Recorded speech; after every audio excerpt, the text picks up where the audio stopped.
Réélu à l'issue de l'élection présidentielle du 11 avril dernier avec plus de 86% des suffrages exprimés, le président Patrice Talon sera investi dans ses fonctions de président de la République du Bénin ce dimanche 23 mai 2021 au stade Charles de Gaulle de Porto Novo. Le serment présidentiel est une exigence constitutionnelle qui puise sa légitimité de l'article 53 de la Constitution béninoise. Le discernement est reçu par le président de la Cour constitutionnelle devant l'Assemblée nationale, la Cour suprême et la Cour des comptes. Un acte solennel et pris d'engagement qui implique des responsabilités. Patrice Talon va prêter serment devant Dieu, devant les mains de nos ancêtres et devant le peuple béninois. La formule sacramentelle du serment est sacrée et intangible. Et pour la circonstance, chers amis internautes, je reçois pour vous ce dimanche Alimatou Badarou. Elle est coordonnatrice nationale de l'Organisation des femmes républicaines OFR du parti politique Bloc républicain. Elle est députée suppléante de la 15e circonscription électorale, directrice honoraire du Conseil national des chargeurs du Bénin CNCB, présidente des anciennes basketeuses du Bénin 2A 2B, anciennement chargée de clientèle et institutionnelle à la Bank of Africa BOA et conseiller immobilier au centre d'affaires des professionnels de l'immobilier en France. Bonjour à vous, Alimatou Badarou. Bonjour, monsieur Kader. Merci d'avoir accepté notre invitation malgré votre agenda très chargé ces jours. C'est moi qui vous remercie. Alors, ce jour 23 mai, le président Patrice Talon prête serment. Dites-nous, en tant que citoyenne béninoise et acteur politique, les sentiments qui vous animent. Merci, monsieur Kader. C'est vrai que nous venons une fois encore au Bénin d'écrire une belle page de notre histoire. Nous avons pris part aux élections le 11 avril dernier. Nous avons souhaité, en tant que républicains, que le duo Patrice Talon-Talata ait la victoire au premier tour, ce qui a été fait. Et j'en profite déjà pour saluer nos militants, le peuple béninois, pour cette preuve de maturité. Et donc, évidemment, dans le cours du processus, il faut bien que le président de la République prête serment conformément à l'article 53 de notre Constitution. Et oui, évidemment, tout en sachant que le serment en lui-même est une promesse solennelle qu'on fait et qu'on invoque un être ou un objet sacré. Donc, c'est un moment de gravité, c'est un moment majestueux. Donc, il y aura beaucoup d'éclats. Le peuple béninois sera là. La Cour constitutionnelle, qui est gardien de la Constitution, son président va recevoir ce serment, en présence aussi de la Cour des comptes, de la Cour suprême, de toutes les institutions du pays et de tout le peuple béninois. Donc, ce sera vraiment un instant de fête. Ce sera vraiment un instant de fête. Alors, quels sont les moments forts de l'investiture, puisque nous y sommes aujourd'hui? Oui, je crois qu'on peut résumer les moments forts de l'investiture à deux actes, à savoir l'acte où le chef d'État prête serment. Et là, c'est un engagement légal. Et son discours, qui lui a plutôt un caractère légitime. Et à travers ce discours, nous allons voir ce que le président Patrice Talon veut faire dans son second mandat de façon réelle. Parce que quand vous suivez l'investiture en 2016, il a fait un discours qui a résumé exactement tout ce qu'il a fait de 2016 à ce jour. En fait, c'est maintenant vous savez, quand on prend le discours, on prend des engagements. Oui. Alors, aujourd'hui, en 2021, on peut faire le bilan, on se rend compte que le discours qu'il a pris ce jour-là, l'engagement qu'il a pris ce jour-là, il a respecté. À savoir qu'il veut renforcer l'état de droit, il est en train de le faire. Il a parlé des réformes politiques importantes, il l'a fait. Vous avez vu tout ce qu'on a mis en place au niveau de la réforme du système partisan, où nous avons pu avoir de grands groupes politiques. Ça, c'est déjà un exploit. Il a dit, il a annoncé. Donc, quand il a annoncé, on ne savait pas que ça allait se passer comme tel. Mais aujourd'hui, quand on fait le bilan, on se rend compte que dans tous les secteurs, il a dit que le droit à l'eau et le droit à l'énergie est un droit inaliénable. Ça a été fait. Aujourd'hui, nous sommes passés de 40% de couverture en matière d'eau potable. Nous sommes passés à 110%. Et déjà pour le second mandat, il est prévu que d'ici 2 années, on va atteindre la couverture des 100%. Et donc, en matière d'énergie aussi, nous avons pu couvrir les 50%. Donc, c'est pour dire que le moment de l'investiture est un moment très important pour permettre d'apprécier en réalité ce que le chef de l'État veut faire. C'est là qu'il annonce vraiment son engagement. Et donc, on va encore... C'est là qu'il annonce son engagement, mais que prévoit la Constitution en la matière, en ce qui concerne l'investiture? Comment la Constitution encadre l'investiture? C'est vrai que la Constitution, en son article 53, oblige le président élu à prêter serment, à prendre engagement devant le peuple et devant les institutions de la République, surtout la Cour constitutionnelle qui va recevoir le serment. Et donc, je peux résumer cela. D'ailleurs, l'article lui-même se résume en 5 grandes alinéas où vous allez voir que le président va prendre l'engagement de respecter et de défendre la Constitution, l'engagement de remplir loyalement les hautes fonctions de la nation qu'on lui a confiées, de se laisser guider par l'intérêt général.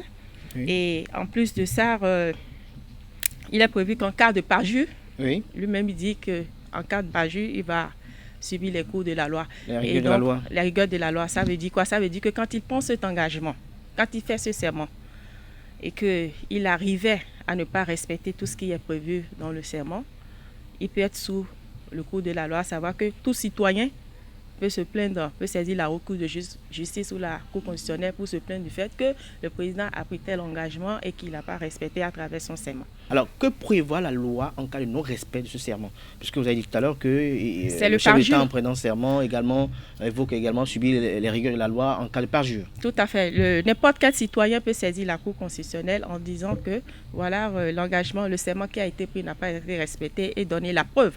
Et donc, la cour constitutionnelle aussi peut s'auto-saisir en cas de parjure. De parjure. Oui. Mais c'est la Cour constitutionnelle qui juge. Tout à fait. C'est la Cour constitutionnelle qui juge. Oui. Alors, quelle est l'importance que revêt le discours? Mais la haute cour de justice est là pour juger. La haute cour de justice est là. Peut-être que la cour décide, mais je crois que il y a je crois que les autorités c'est pour le jugement. Et je crois que c'est la haute cour de justice. La haute cour de justice. Alors, quelle est l'importance que revêt le discours que prononce le président élu lors de l'investiture après le serment? Voilà. C'est-à-dire que dans son discours, on peut dire que ce discours est porteur de beaucoup de valeurs, de loyauté, parce qu'il ne peut pas radoter. Il ne peut pas dire ce qu'il ne peut pas faire. Parce que, comme on a dit, c'est une instance solennelle. C'est vrai que ce discours n'a pas une valeur légale, mais quand on a prêté un serment qui est sacré et qu'on veut dire un discours, ce discours doit refléter aussi le serment. Ce discours doit être porteur de valeurs et de loyauté. Et donc, on ne peut pas dire ce qu'on ne peut pas faire. Donc, il faut dire ce dont on est sûr, ce pourquoi on s'est engagé. Et donc, ce discours a une valeur légitime.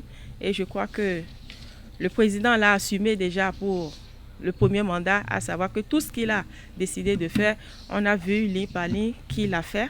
Et que, bien évidemment, ce n'est pas fini, la dynamique doit continuer. Et donc, certainement qu'on aura encore affaire à un discours qui va nous permettre de savoir tout ce qu'on veut consolider, tout ce qu'on envisage de faire dans les 5 ans à venir. Dans les 5 ans à venir. Mais dites-nous, Halimata Badarou, qu'est-ce qui différencie le discours au serment?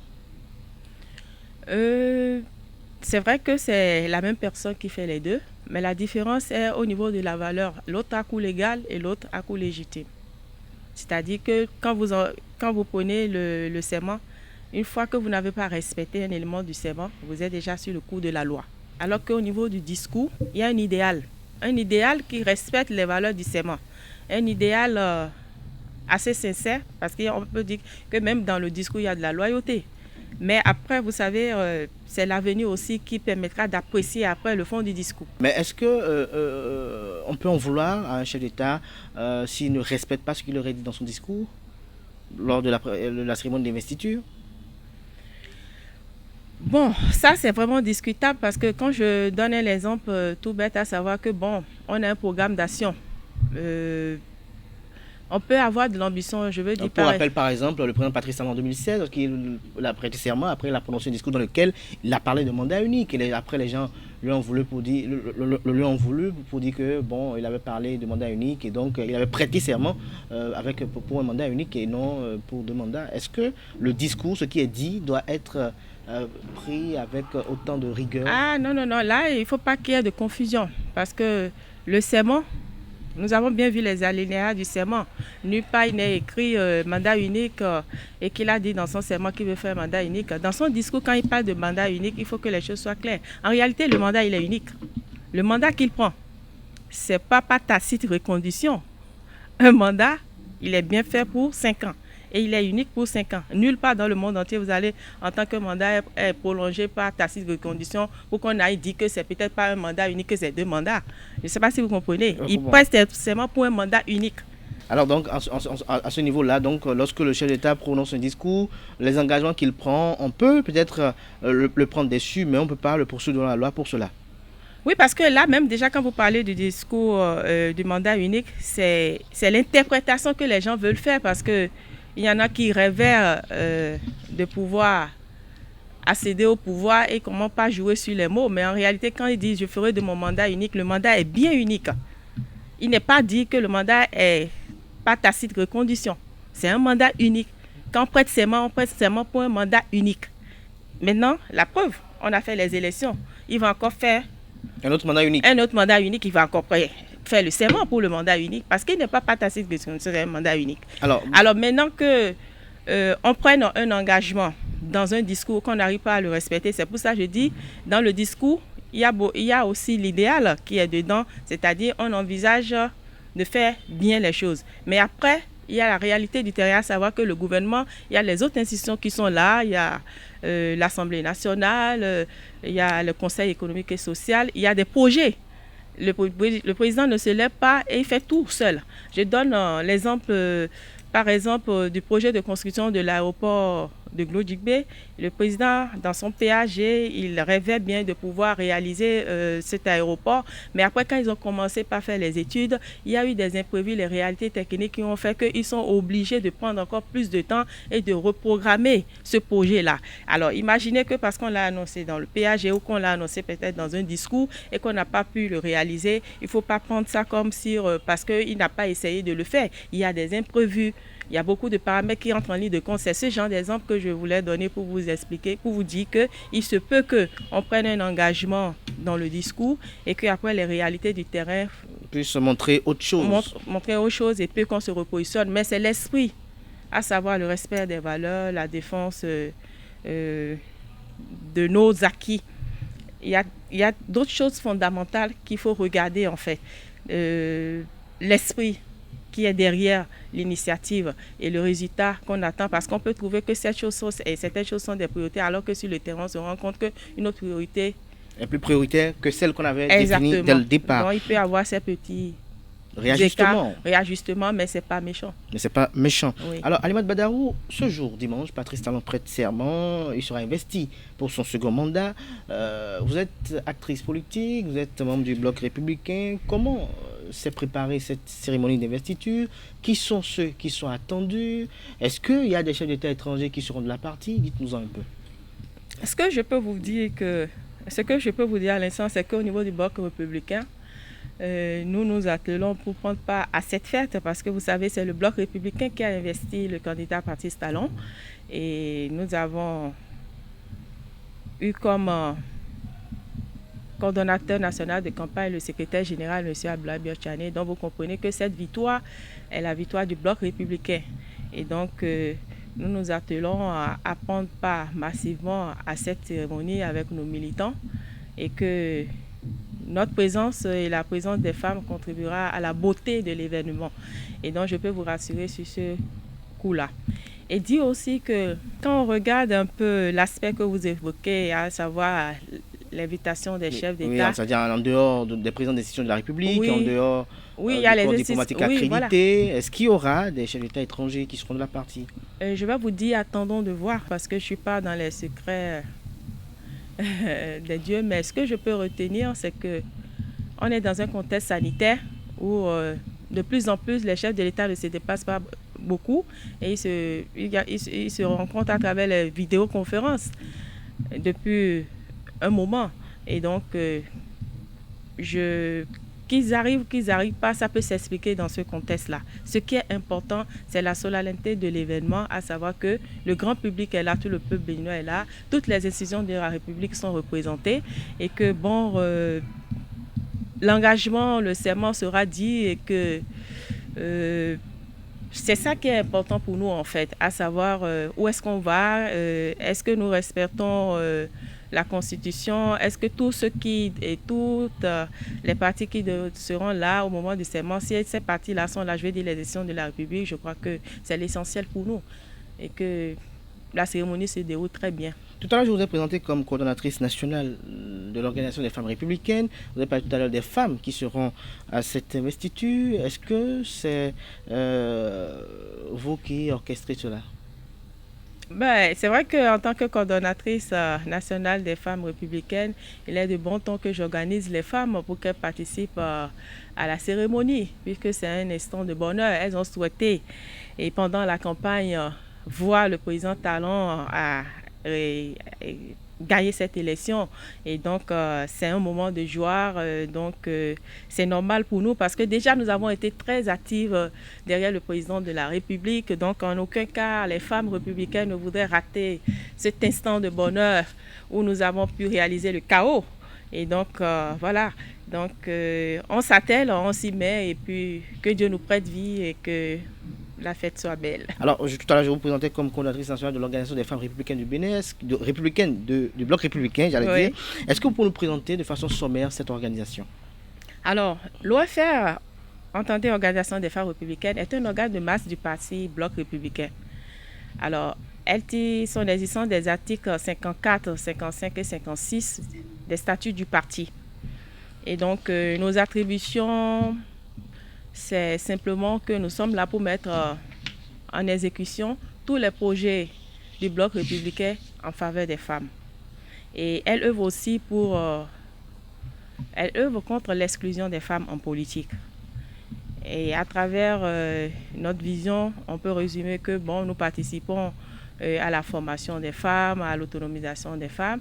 Et donc, elle est structurée. L'OFR est structurée. Nous avons des organes centraux et nous avons des commissions techniques. Au niveau des organes centraux, nous avons par exemple l'Assemblée générale constitutive et la coordination nationale et la Chambre des représentantes. La Chambre des représentants. Et nous avons nos structures dans chaque quartier, dans chaque arrondissement, dans chaque commune et dans chaque département du Bénin. Mais comment vous arrivez à coordonner tout ceci sur le plan national? Vous savez déjà que le Bloc républicain est un parti de grande envergure et donc elle a des structures partout sur l'étendue du territoire national. Donc c'est ce qui explique. Donc nous, on est en synergie avec les structures décentralisées de notre parti et donc nous avons les organisations de femmes dans les quartiers jusqu'au dernier hameau du pays. Alors que représente l'OFR dans la structure du parti politique Bloc républicain? Je peux vous dire que l'OFR est le cœur même du parti. Vous savez que les femmes,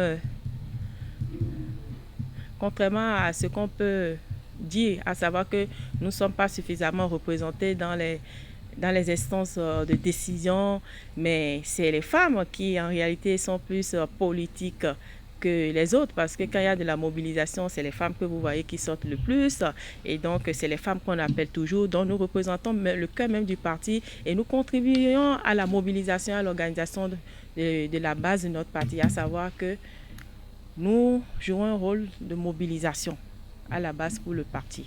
Nous jouons un rôle de mobilisation à la base pour le parti. Oui. Tout à l'heure, vous avez dit que l'OFR œuvre pour lutter contre l'exclusion des femmes en politique. Oui. Une femme en politique, c'est quoi? Comment se sent une femme en politique? Au Bénin. Au Bénin, oui. Je ne vous apprends rien, mais je peux vous dire que le combat n'est pas facile. Est-ce que c'est aisé de vous retrouver parmi des hommes, faire de la politique, vous retrouver tard dans les soirs pour des réunions politiques? Comment ça se passe? Non, mais disons que quand même au Bloc républicain, ça se passe bien parce que vous avez vu que le Bloc républicain, dans ses statuts, a quand même consacré 30% de représentativité aux femmes, 30% de représentation aux femmes, 30% aussi aux jeunes. Donc, c'est dit que le Bloc républicain est un parti de femmes. Alors, évidemment, vous direz on n'est pas nombreux, c'est pour ça peut-être on ne sort pas plus haut, mais c'est parce que le combat n'est pas facile au quotidien. Et je peux vous dire que en tant que femme, on prend les coups comme si on était des hommes. Et donc, on se prépare aussi Vous préparez aussi, mais il paraît que généralement vous faites des faveurs parce que vous êtes des femmes. Est-ce que c'est possible? Non, ils ne nous ont jamais fait des faveurs, les hommes. Si les hommes nous faisaient des faveurs, vous allez déjà voir beaucoup de femmes à l'Assemblée. Et c'est d'ailleurs l'occasion pour moi de saluer vraiment l'engagement du chef de l'État au profit des femmes, parce que nous avons maintenant la chance d'avoir le président Patrice Talon qui, lui, s'est affiché résolument à redorer l'image de la femme, à savoir, oui, bien sûr, oui, déjà vous voyez à travers le choix de Madame Chabi Talata, la vice-présidente du Bénin. Comme colistière. Comme colistière, c'est la première fois que la femme a atteint ce niveau de représentativité au Bénin, et donc nous devons le saluer et dire que vraiment là, nous avons la chance là. Et nous avons la preuve que le chef de l'État joint là à la parole. Mieux, vous avez vu le code électoral qui a été modifié récemment a prévu que désormais nous allons avoir une femme par circonscription électorale. Donc c'est dit qu'en 2023, l'Assemblée nationale va avoir au moins 24 femmes. Au moins, en attendant de rajouter celles qui seront positionnées normalement sur chaque liste. Et donc c'est pour vous dire que nous sommes à l'ère où, plus que jamais, nous avons de l'engouement parce que nous avons un président qui nous supporte, il nous défend. Et d'ailleurs, vous avez entendu le jour où on a proclamé les résultats définitifs, il a encore dit que c'est le moment de mettre les femmes au devant de la scène, de les sortir de derrière le rideau. Il a dit. Et donc, nous, ça nous fait plaisir et nous sommes confiants de ce que, quand il dit, il le fait. Et donc, c'est l'ère de la femme béninoise avec le président Patrice Talon. Nous avons beaucoup d'espoir. Vous avez beaucoup d'espoir. Est-ce que l'OFR a contribué à la victoire KO du duo Talon Talata? Vous devez le constater parce que l'OFR est la seule organisation de masse qui est sortie officiellement pour soutenir le chef de l'État déjà dès sa période de reddition de comptes. L'OFR a accompagné le chef de l'État dans pratiquement toutes les communes. Cet accompagnement n'était pas fait parce qu'on voulait faire de la propagande. Cet accompagnement était mérité parce qu'on a vu un président avec un bilan élogieux qui a décidé de faire la reddition des comptes, ce qui n'avait été jamais fait auparavant par les autres chefs de l'État. Donc c'est déjà la preuve, pour nous c'est une vertu, la reddition des comptes. Et donc nous, vous savez, nous les femmes vertueuses, quand on voit ce genre de choses, on se dit, ah ouais, il faut accompagner ça. Et c'est pour ça qu'on a accompagné le chef de l'État. Et surtout en sachant que nous avons fait aussi le bilan de ce que les femmes ont pu obtenir avec lui. Pour nous, c'est positif. Nous avons beaucoup d'espoir. Donc, nous l'avons d'abord accompagné lors de la période de reddition des comptes. Et pendant la campagne, nous avons été mobilisés dans tous les communes, dans tous les arrondissements.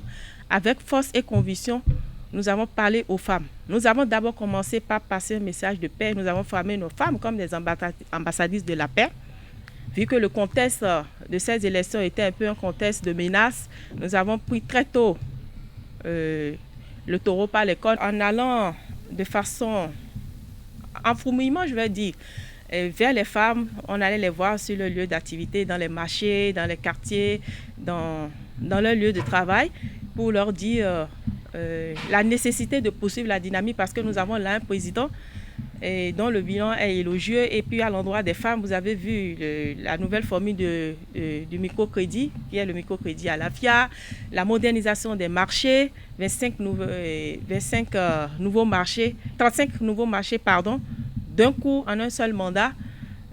C'était du jamais vu. Et donc, les femmes étaient d'accord par rapport à ce bilan. Vous avez vu le projet H qui prend en compte les personnes extrêmement pauvres. Et pendant ces tournées, nous avons vu même des femmes qui ont fait des témoignages où dans ce projet H, vous avez la prise en compte de la retraite pour ces femmes-là qui sont des libérales. Parce que vous savez, la pension de retraite, c'est celles qui travaillent, celles qui sont dans les fonctions publiques ou dans les sociétés privées qui ont une retraite. Celles qui sont au marché n'étaient pas prises en compte. Désormais, le projet H leur permet d'épargner et d'attendre une pension pendant la retraite. C'est intéressant. Dans ce même projet H, vous avez la formation pour les femmes, vous avez le microcrédit à la FIA et vous avez aussi l'assurance maladie. Donc, c'est vraiment des projets importants qui ont impacté les femmes. Bien évidemment, ça n'a pas encore couvert toutes les femmes, mais on sait que nous sommes dans la dynamique pour poursuivre et consolider les acquis. Et donc, très déterminés par rapport à tous ces éléments, nous avons décidé de suivre le président Patrice Talon. Et donc, vous savez que les femmes, quand elles veulent, quand elles sont décidées, ben, c'est ce qui va se passer. Elles étaient très décidées. Je me rappelle même qu'il y avait des présidents de marché qui avaient donné des codes particuliers aux femmes pour leur dire, ce n'est pas des choses qu'on dit en public, mais nous étions déterminés à savoir que si nous nous disons que Patrice Talon devait revenir, il allait revenir et ça a été fait. Et donc je voulais saluer ces femmes-là, ces femmes qui ont contribué à l'élection de son Excellence le président Patrice Talon. Vous saluez ces femmes-là, mais lorsqu'on vous voit parler des femmes, on se sent quand même très inspiré sur la question. On sent que vous êtes véritablement engagé aux côtés du président Patrice Talon. Dites-nous, qu'est-ce qui vous rend si admiratif dans la démarche de Patrice Talon? Comme je viens de vous le dire, vous avez vu. Qu'est-ce qui vous impacte? Qu'est-ce qui vous séduit chez Patrice Talon? Il y a la méthode de l'homme et puis la sincérité des propos.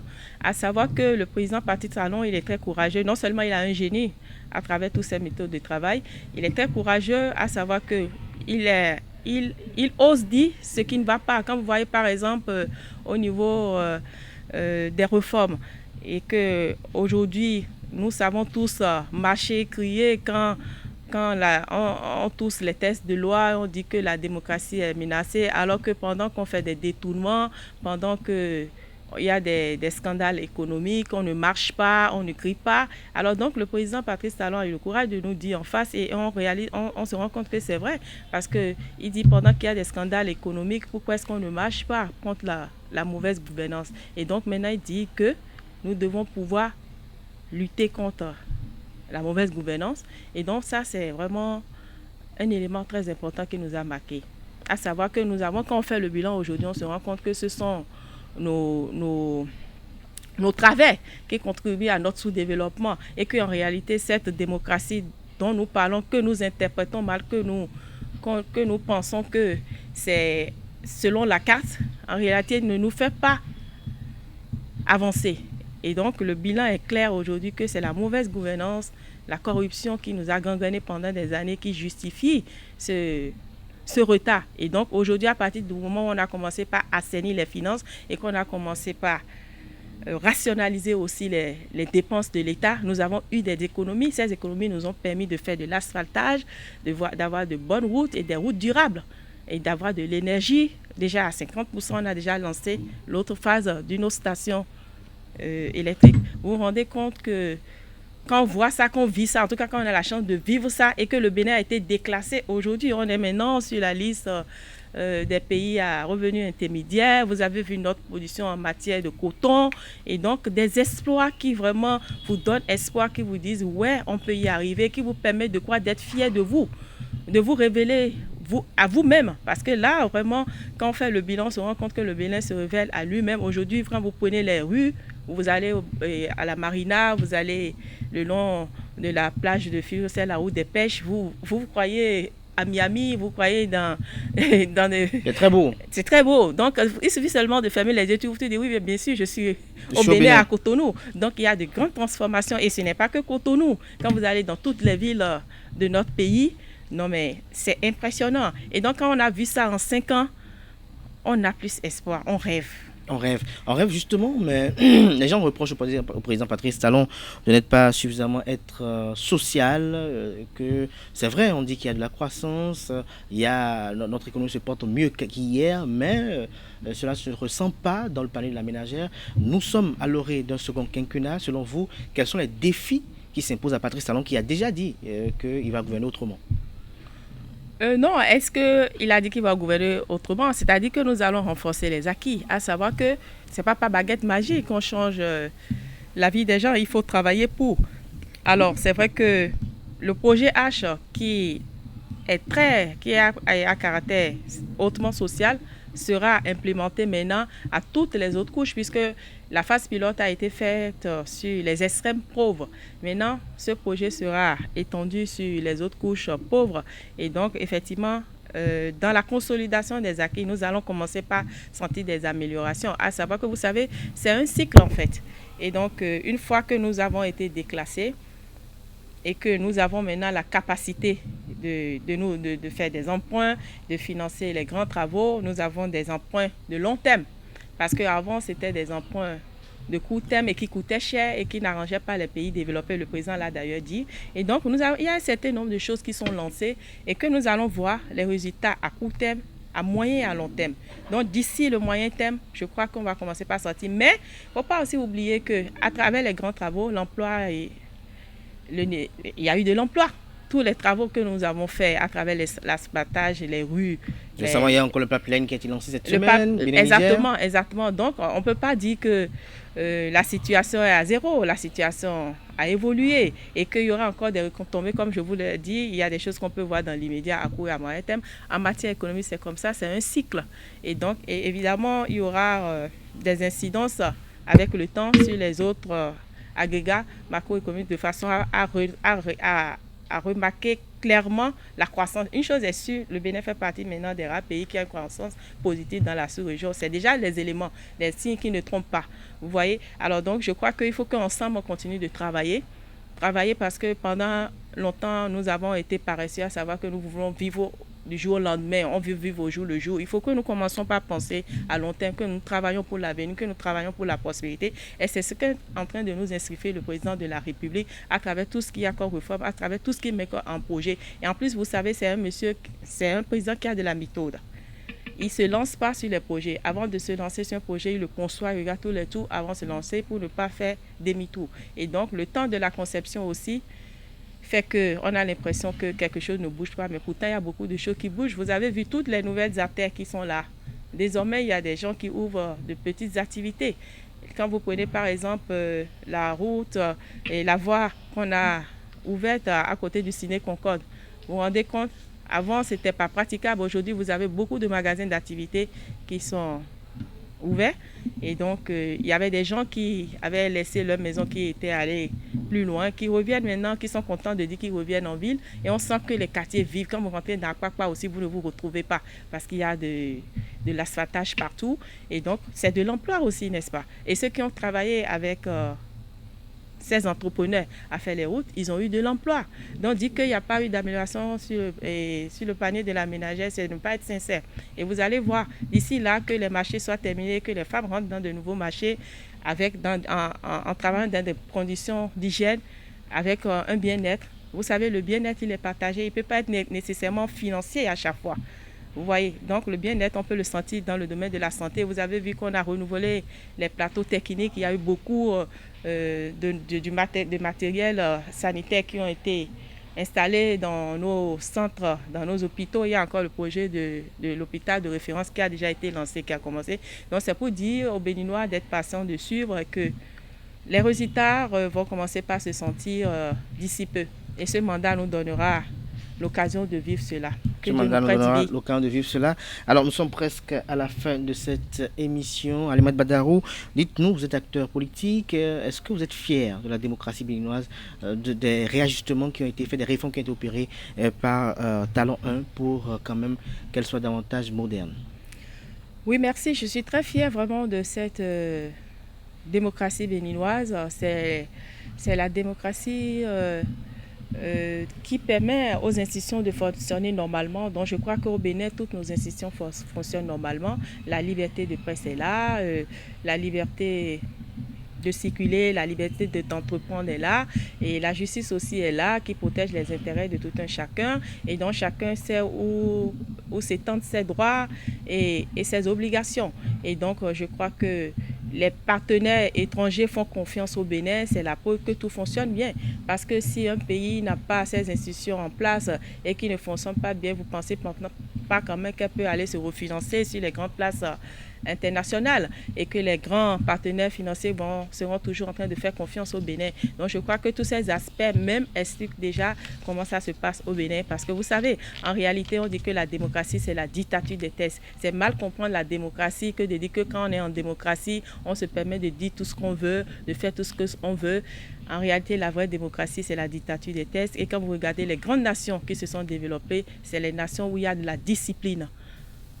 Ce sont les nations où il y a la discipline. Donc, dès que nous allons commencer par nous discipliner davantage, à respecter nos tests, à ne pas faire de l'à peu près, nous allons très vite grandir, respecter les biens publics, respecter les droits des autres, la limite des autres, et puis connaître ses droits et obligations. Je crois que le Bénin va bien grandir. Le Bénin va bien grandir. Alors, vous allez regarder droit dans la caméra et dire un mot à l'endroit de vos militantes, ces femmes de l'OFR qui ont pris un peu de leur temps également, de leur forfait data pour suivre la présidente ce dimanche au cours de cette émission. Les militants BR également qui ont pris de leur temps également pour suivre.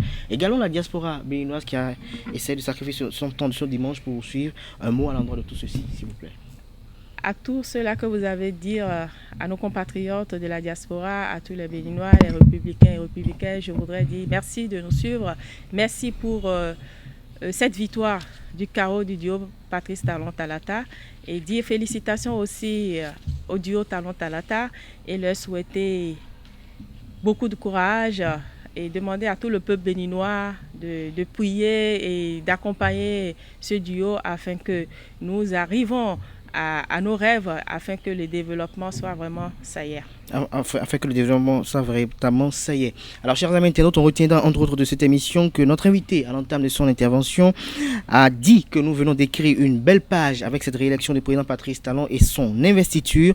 Elle a salué les militantes et militants qui ont contribué à cette réélection de Patrice Talon. Le serment est un moment majestueux. Le président de la République, le président de la Cour constitutionnelle, j'allais dire, va recevoir le serment du président Patrice Talon. Pour elle, le serment se déroule, l'investiture, j'allais dire, est résumée en deux grands moments forts, à savoir la prestation de serment et le discours. D'ici 2 ans, nous aurons 100% d'accès à l'eau, nous a dit Alimad Badaro au cours de cette émission.